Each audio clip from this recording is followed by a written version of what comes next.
Regardez-moi ça. Dans quelques jours la suite.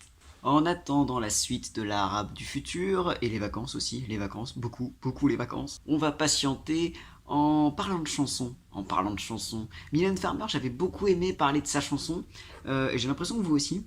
J'ai eu envie de vous reparler d'une chanson, un peu comme Une belle journée, une chanson un peu cryptique, une chanson dont il faut un peu analyser le sens pour bien comprendre de quoi ça parle.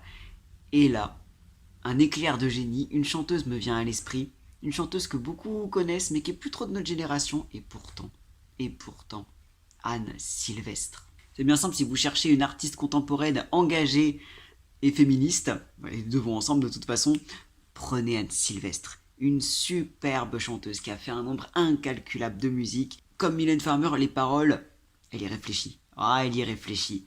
Toutes les chansons sont super. Je ne saurais même pas en citer une, il y en a tellement qui sont incroyables. Elle parle beaucoup de la condition des femmes, mais d'une façon légendaire. Elle est superbe. Je vous conseille Petit bonhomme, l'histoire de Jeanne-Marie, mais dans la vie en vrai, qui est magnifique. Clémence en vacances. Et Non, tu n'as pas de nom, évidemment. Il y en a une autre. Qui est presque aussi au même niveau que Non, tu n'as pas de nom, niveau joie. C'est l'une des plus connues. Elle est terriblement actuelle compte tenu de ce qui se passe en ce moment dans l'actualité. Hein, je ne vous fais pas un dessin. Une douce maison. Là, ceux qui connaissent, ils sont en train de se faire Ah ouais. Et pour ceux qui connaissent pas, accrochez vos ceintures. C'est encore comme Mylène Farmer. Hein, Une belle journée, c'était pas très très joyeux là, non. Mais alors en termes d'écriture, elle réfléchit à son texte.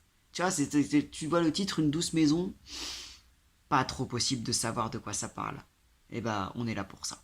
C'était une maison douce, une maison de bonne aloi, juste ce qu'il faut de mousse répartie aux bons endroits, assez de murs pour connaître une chaleur bien à soi, et ce qu'il faut de fenêtres pour regarder sans effroi. Premier paragraphe, qu'est-ce qu'on apprend déjà? On apprend qu'on nous explique quelle est cette douce maison. On a l'imparfait. L'imparfait, c'est le temps qu'on utilise pour décrire quelque chose. C'est souvent l'imparfait qu'on a au début d'une histoire, pour présenter les personnages. Là, on nous présente cette fameuse douce maison. Une maison douce. Et toute la description, elle est géniale. Vous trouvez pas que cette maison, elle a l'air sympathique, elle a l'air accueillante, une maison de bonne aloi? On remarque, c'est pas une maison belle, une maison incroyable, une maison immense, non. Toute la description, elle est très modeste. Il y a juste ce qu'il faut de mousse. Juste, pas trop, non, non, juste assez. Assez de murs pour être un peu au chaud. Assez de murs, c'est-à-dire quoi? C'est-à-dire juste 4. Tu vois, c'est pas une grosse maison incroyable, non, non. Assez de murs pour, voilà, pour être bien à l'aise. Juste ce qu'il faut de fenêtres. Vous voyez, toute la description, elle est comme ça. C'est de la modestie. La maison, c'est pas la plus incroyable, c'est pas la plus folle, c'est peut-être pas la plus belle, c'est une maison douce. Cette information est importante. Qu'est-ce qu'elle a l'air belle, cette maison? Même les fenêtres, hein, ce qu'il faut de fenêtres pour regarder sans effroi. C'est une maison dans laquelle on se sent bien, juste à cette fenêtre pour, voilà, on n'a pas peur, pour être à l'aise, on a une chaleur bien à soi, tu vois, genre une maison de bonne aloi, juste ce qu'il faut de mousse. Tu sais, c'est une maison, elle est agréable, elle est appréciable. On sent que voilà, elle est modeste, hein, elle est très humble. Voilà, c'est juste assez ce qu'il faut, c'est tout, et ça suffit. C'est une description très mignonne, mais qui est très importante pour la suite, vous verrez. Jusque-là, vous vous dites, bon, une maison, c'est cool. Pour ceux qui connaissent pas, qui n'ont pas encore compris, et si je vous disais que cette maison, elle symbolise une personne, une femme. Imaginez la maison comme une femme. Donc voilà, hein, ce qu'il faut de mousse réparti aux bons endroits. Pour moi, c'est les poils, c'est la pilosité, tu vois, avec voilà, une femme qui est jolie sans être non plus une bombe, qui est très bien, qui est voilà, ce qu'il faut de mousse réparti aux bons endroits. Je pose ça là, c'est important pour la suite. À chaque fin de couplet, un petit refrain. Non, non, je n'invente pas, mais je raconte tout droit. Voilà, pour nous indiquer, si on n'avait pas compris, qu'on est dans une histoire. Pour l'instant, on ne sait rien de plus. Mais le refrain, déjà, il nous indique que il va se passer quelque chose. Mais pour l'instant, on décrit toujours. Elle ouvrait parfois sa porte à ceux qu'elle choisissait. La serrure n'est pas forte, maison, tu n'as pas de clé. Donc la deuxième strophe, elle est centrée sur la porte. La porte, la serrure. Si une strophe entière est consacrée juste à un élément, c'est que cet élément est important. Les strophes, c'est pas fait pour rien. Elle s'est pas dit, bon, allez, 4 lignes et hop, une autre, 4 lignes et hop, une autre. Non. La première, elle parle de la maison. Là, focus sur la porte et sur la serrure et sur les moyens d'entrée. C'est que c'est important pour la suite. Déjà, première phrase, la maison, elle pense. La maison, elle agit. La maison, elle choisit. Voilà. Si on avait la preuve que c'est une personne avec un cerveau, avec des choix, voilà. C'est pas juste un domaine, un tas de briques. Non. C'est une personne. Elle choisit. Elle ouvre sa porte elle-même. Vous voyez ce que je veux dire? C'est important quand même, ça fait beaucoup de différence. C'est assez marrant cette idée d'une serrure qui est là mais qui est inutile parce qu'il n'y a pas de clé. Le fait qu'il n'y ait pas de clé, ça veut dire beaucoup aussi. Tu sais, quelqu'un qui a la clé d'une maison, c'est que c'est son propriétaire. C'est qu'il n'y a que lui qui a le droit d'entrer. Tu sais, moi, ma maison, il n'y a que moi qui ai le droit d'entrer parce que c'est moi qui ai la clé. C'est moi qui entre. Et à la rigueur, les gens que j'invite, mais tu vois le problème. Enfin, tu vois le problème. Tu vois ce que je veux dire. Le fait qu'il n'y ait pas de clé dans cette maison, c'est qu'il n'y a pas de propriétaire. Personne, cette maison n'est à personne. Personne ne rentre dedans. Voilà. Et au contraire, tout le monde peut plus ou moins y rentrer, mais il n'y a pas de propriétaire attitré. Si on transpose en tant que personnage, ça veut dire qu'il n'y a pas de mari. Vous voyez ce que je veux dire? Si la maison c'est une femme, on peut le prendre comme ça. Mais une notion quand même intéressante, hein. Même s'il n'y a pas de clé, il y a une serrure. Même si la serrure n'est pas forte, il y a quand même une serrure, elle est quand même là. Tu sais, c'est ça la nuance.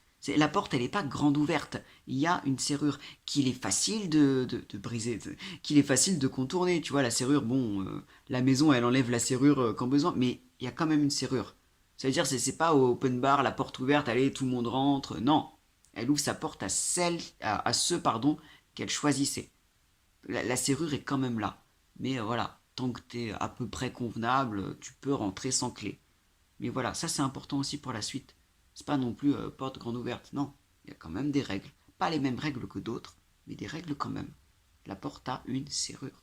Mais avec sa confiance, jamais elle ne pensa qu'on pût user de violence pour pénétrer sous son toit. Non, non, je n'invente pas, mais je raconte tout droit. Très important cette ligne-là, avec sa confiance, jamais elle ne pensa. Vous voyez le nombre de syllabes dans les vers en poésie et en chanson. Il y a quelque chose qui s'appelle la diérèse. C'est quand on prononce un mot de façon très longue, en prononçant toutes les petites syllabes. Vous voyez, confiance, si je le prononce comme ça, confiance, c'est 2 syllabes, confiance. Et là, vous entendez comment elle le dit? Sa confiance. Elle fait la diérèse, on appelle ça la diérèse. Sa confiance, en 3 syllabes. Le fait de prononcer ce mot en 3 syllabes, ça le rend plus long et ça lui donne de l'importance. Vous voyez, c'est un mot qui paraît plus important dans la ligne. Parce que la confiance, c'est le cœur du truc. C'est le cœur de ce système. La porte, elle s'ouvre à la confiance. Et encore une fois, une preuve que la maison pense et est humaine, elle pense que jamais on ne peut user de violence pour... Pourquoi? Pas pour entrer, pour pénétrer sous son toit.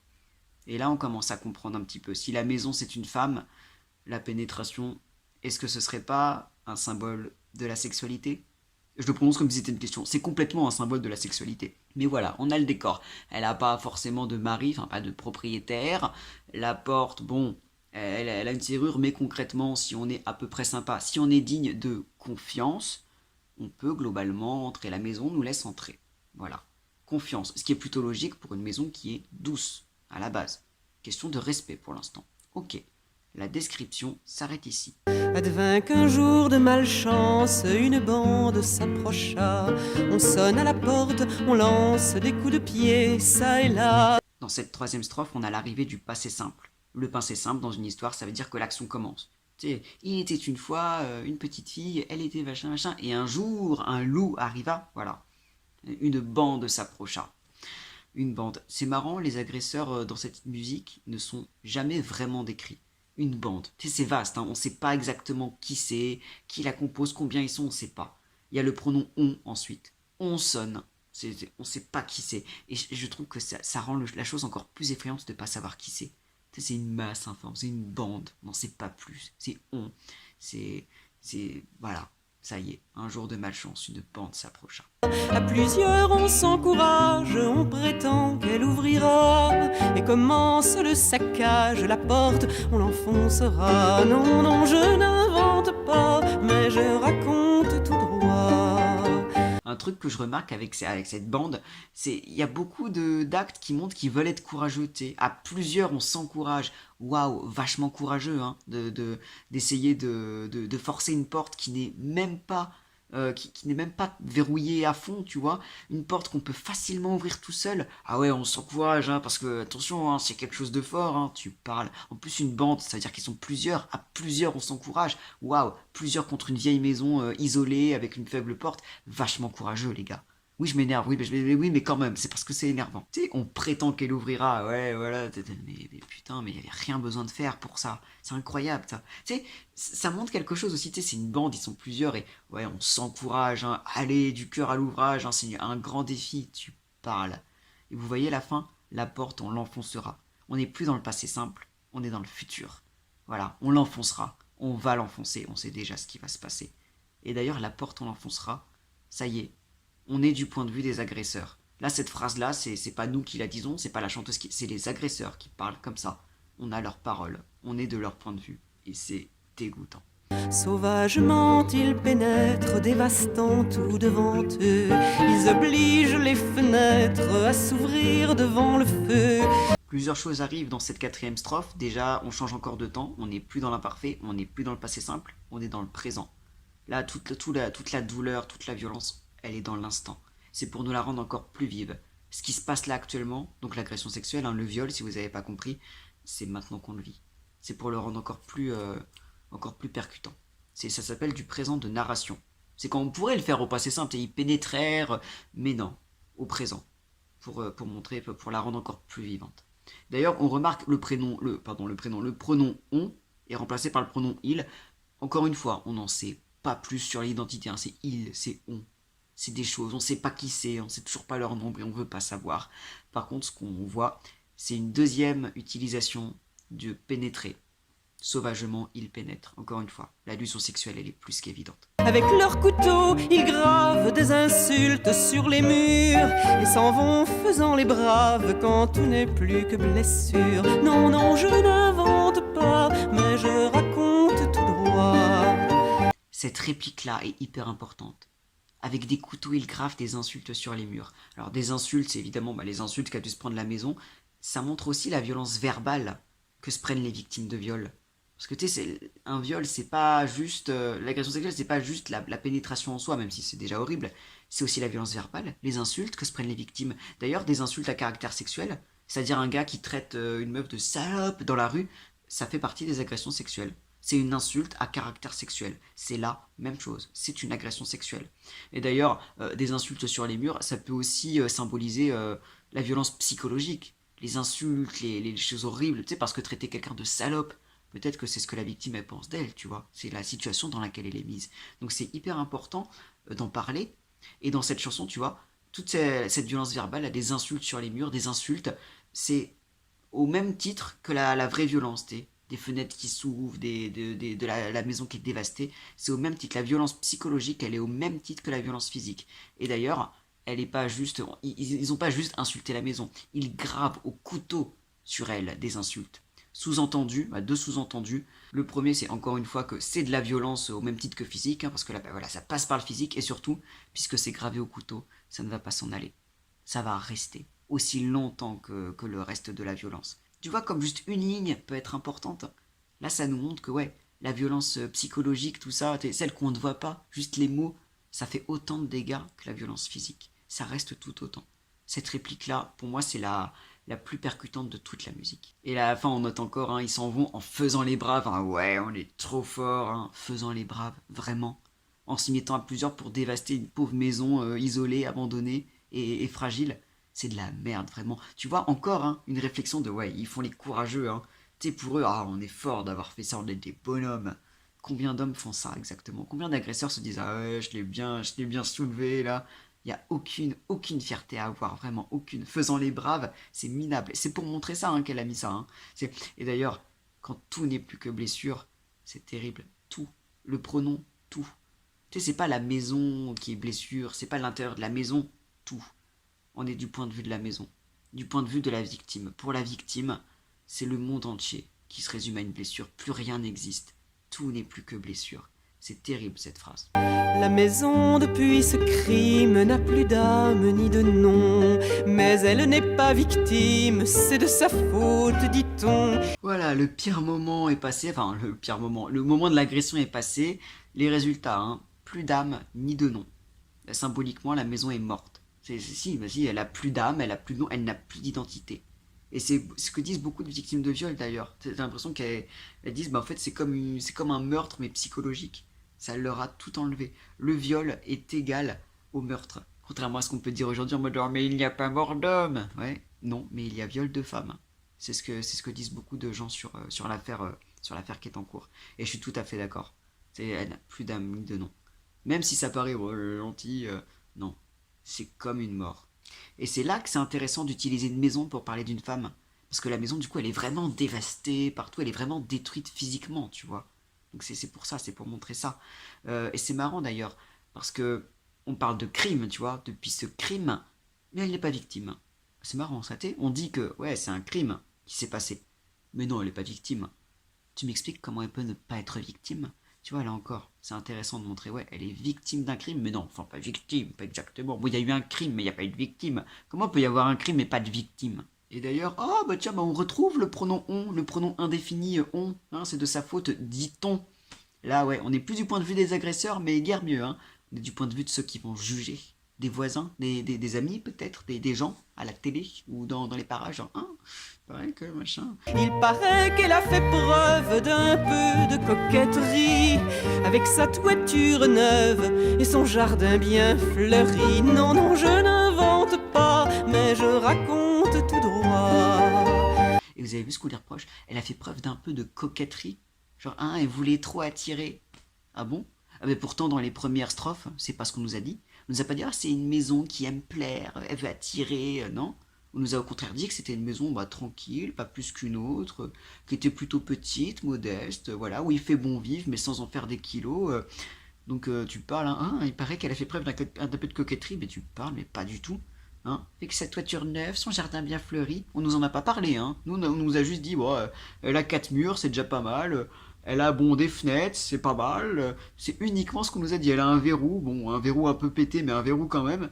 C'est tout. Hein. Et là, on lui dit, ah, elle a une toiture neuve, madame. Oh, elle a un jardin, mais des fleurs. Et de toute façon, enfin, je suis en train de dire, elle était pas coquette. Même si elle avait voulu faire preuve de coquetterie, ça justifie quoi? Elle a le droit d'avoir une toiture neuve, hein, c'est pas interdit. Ah, elle a des fleurs dans son jardin. Bah, franchement, elle l'a cherché, hein. Tu vois? C'est ça aussi, hein, c'est genre, elle voulait pas attirer. Mais je veux dire, je pense à toutes les femmes qui, elles, peuvent être coquettes, peuvent avoir envie bah, de plaire, d'attirer, voilà, les compliments, les regards. Et alors, c'est un crime? C'est un crime de vouloir porter des robes, des jupes, de vouloir se maquiller, de vouloir paraître belle, de vouloir paraître coquette, hein? C'est pas plus un crime que de vouloir avoir un beau jardin et une toiture neuve. D'ailleurs, une maison sage ne reste pas isolée. Celles qui sont au village se font toujours respecter. Je hais profondément cette strophe. C'est vraiment de la merde. Là, tout ce qu'on dit, là, il n'y a plus de trace de la chanteuse. Hein. Anne Sylvestre, elle a disparu. Là, ce qu'on a, c'est vraiment ce que disent les gens. C'est vraiment ce que disent les gens, et ceux qui jugent. Hein. C'est une maison sage. Elle n'a pas été sage. Je rappelle que le titre, c'est quand même une douce maison. Non, bon, ok, douceur et sagesse, c'est pas la même chose, mais enfin, quand même. On nous a tout de suite dit que c'était une maison qui cherchait pas forcément les ennuis, qui était paisible. Donc on nous dit, elle n'avait pas été sage. Ah, c'est bon quand même, hein, elle est quand même présentée de façon sage finalement. Et encore une fois, hein, même si elle l'avait pas été, ça justifie pas un tel acharnement. Et puis, vu qu'on a la sagesse en une maison sage, on a la notion de respect, hein, ben voilà. Elle s'est pas fait respecter. C'est horrible, ça. Genre, celles qui sont au village, voilà. Elle était toute seule, elle était loin, donc c'est pas étonnant qu'elle ait eu des problèmes. Quelle horreur. Ça, encore une fois, les phrases qui sont là sur cette pauvre maison, c'est exactement les phrases qu'on dit à des agresseurs, enfin, à des agressés, tu vois, genre, hein, mais en même temps, t'es allé dans cette ruelle, hein, t'étais toute seule, hein, faut pas t'étonner, hein, voilà, hein, je sais pas ce que tu cherchais. Quand on n'a pas de serrure, il faut avoir un gardien. C'est chercher les aventures que de fleurir son jardin. Non, non, je n'invente pas, mais je raconte tout droit. Et tu sais, cette fameuse phrase, hein, il faut avoir un gardien, là encore, hein, le mari, tu sais, ah bah... Si t'as déjà quelqu'un dans ta vie, voilà, les autres ils viendront pas t'embêter. Hein. Quand on n'a pas de serrure, il faut avoir un gardien. Elle a une serrure. Elle a une serrure. On l'a dit hein, que cette serrure, elle n'est pas forte, que c'est d'abord la maison qui gère, mais elle a une serrure.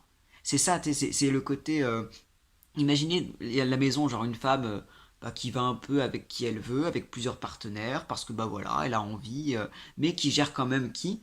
Et tu sais, plutôt que de dire, bon, elle a plusieurs partenaires, elle décide lesquels. Non, non, c'est tout le monde lui roule dessus, si la porte est ouverte. Non, la porte n'est pas ouverte, elle choisissait, elle avait sa façon de procéder. Simplement, comme c'était une façon de faire basée sur la confiance, bah, les personnes qui ne méritaient pas sa confiance en ont profité. Mais elle avait une serrure. Elle avait un fonctionnement, c'est scandaleux. Et même si elle en avait pas, ça ne justifie pas. Et on a encore cette métaphore des fleurs, hein, de fleurir son jardin.